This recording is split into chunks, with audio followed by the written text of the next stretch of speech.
Que les bénédictions infaillibles des manes ancestrales fertiles et viriles soient et demeurent avec vous. Ici, Abish Adjiboye. Dans la présente communication, nous abordons le code gris, Gandalf le gris. En réalité, Gandalf est un personnage du roman Le Seigneur des Anneaux, ou pour ceux qui ont regardé le film Le Seigneur des Anneaux, vous avez certainement entendu parler de ce magicien dénommé Gandalf le Gris, qui après prend le nom de Gandalf le Blanc. Nous allons nous intéresser d'abord à sa dénomination Gandalf le Gris. Dans cette communication, donc, nous abordons le code gris et nous allons donc nous servir de Gandalf le Gris. En réalité, loin de nous cette idée de venir ici aborder des connaissances secrètes de l'auge, loin de nous cette idée de venir livrer publiquement des connaissances occultes. Mais quoi qu'on dira ici, le secret demeurera toujours secret. En fait, nous allons nous exprimer comme le serpent. Vous savez, le serpent a la langue fourchue, c'est-à-dire le serpent symboliquement peut dire une chose sans le dire à cause de sa langue dure. Donc, nous allons nous exprimer, nous allons aborder le code gris sans le dire. Donc, nous allons exprimer la chose, nous allons le dire et pourtant, nous n'allons pas le dire parce que nous pouvons, dans un langage donné, désigner la chose sans pour autant le désigner. Donc, nous allons aborder le code gris. En réalité, pour ceux qui connaissent ou qui ont vu le film Le Seigneur des Anneaux et ceux qui ont appris l'histoire de Gandalf, Gandalf le Gris, il s'agit d'un personnage de ce film. Pour beaucoup, c'est un magicien. D'ailleurs, c'est comme ça qu'on le dénomme dans le film Le Seigneur des Anneaux. Mais en réalité, c'est un code, oui. En fait, quand on parle de Gandalf en tant que personnage mythologique de ce film, Gandalf est un code.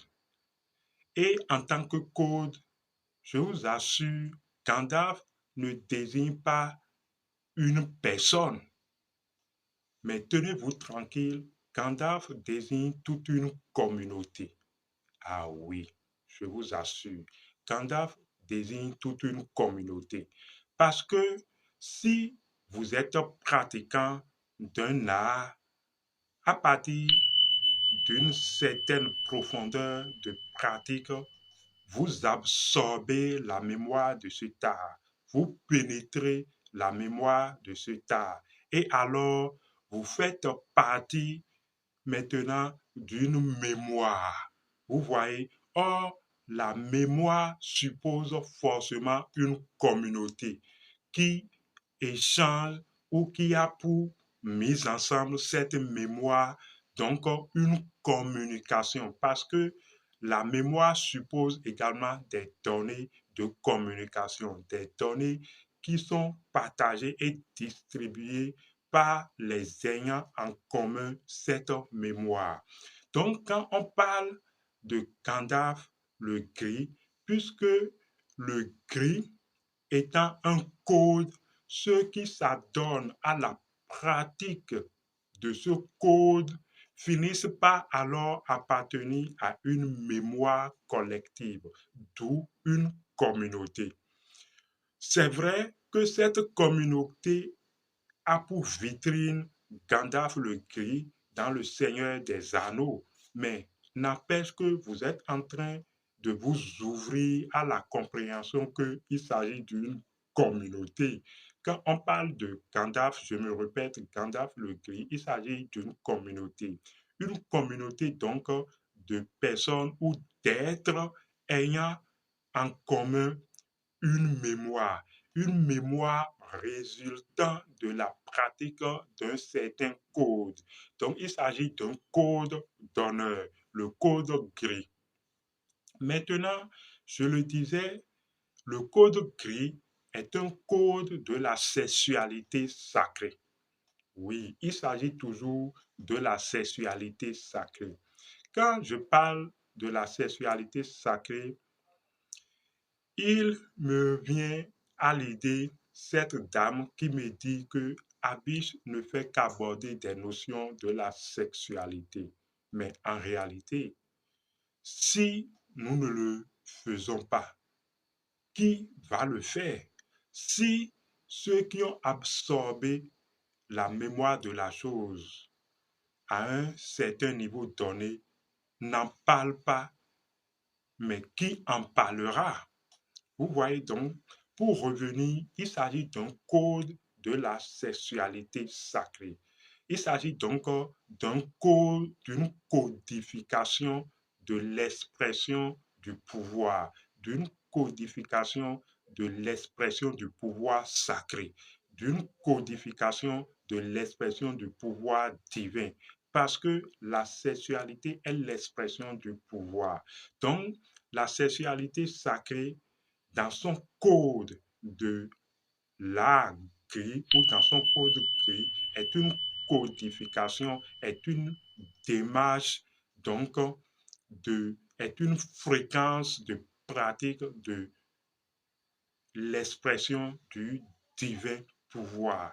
C'est donc de cette fréquence de pratique que nous parlons quand nous abordons le code gris. C'est quoi le code gris? Pour me résumer d'abord à ce niveau de communication, le code gris ou l'art gris, quand on aborde la sexualité sacrée, l'art gris ou le code gris est un code de la sexualité sacrée. C'est une fréquence, c'est une manière de faire de la sexualité sacrée. Nous avons dit, nous ne sommes pas en train d'aborder proprement la sexualité sacrée, ce que nous ne saurons même d'ailleurs faire publiquement ici. Néanmoins, nous allons ressortir des notions. Quand on parle de la sexualité sacrée, de l'amour, on retourne également à cette histoire mythologique de l'Égypte où on parle alors de Nout et de Geb. Vous connaissez cette histoire d'amour entre Nout et Geb qui ont été séparés. Ils ont été séparés, l'histoire raconte qu'ils ont été séparés pendant 360 jours et après, ils ont dû jouer au dé avec Thoth et ils ont remporté. Et alors, on les a donné 5 jours pour se rapprocher. Vous voyez, il s'agit là d'une histoire d'amour entre Nout et Geb qui ont été séparés, mais qui ont vécu alors un rapprochement de 5 jours. Cette histoire mythologique, quand on y applique le symbolisme et la symbologie, on peut atteindre des compréhensions profondes de cette histoire.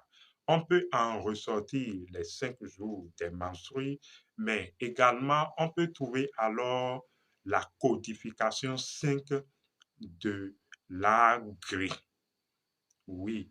En fait, il s'agit là d'une codification. Quoi qu'on dise, ces 5 jours de rapprochement indiquent une codification.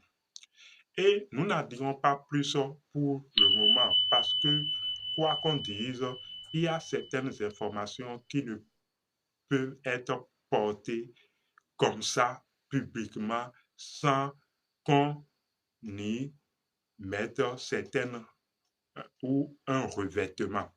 Voilà. Donc cette histoire est de rapprochement est une histoire d'amour entre le ciel et la terre, l'esprit et l'âme. Vous voyez. Donc entre le cercle et le carré. C'est également l'histoire de la démonstration de la quadrature du cercle, où le cercle et le carré s'unissent pour la première fois en un cœur, qui est un pont de transformation. Vous avez compris, Gandalf, Gandalf le gris est un code et désigne toute une communauté de pratiquants d'un certain code, le code gris de la sexualité. Ainsi, Gandalf désigne toute une communauté. Cette communauté, alors, au fait, regroupe ceux qui pratiquent ou ceux qui ont en commun une mémoire résultant de la pratique du code gris, le code de rapprochement des 5 jours. Je me répète parce que c'est très important. En réalité, savez-vous vraiment qu'il y a la communauté des pratiquants de l'art sacré du sexe?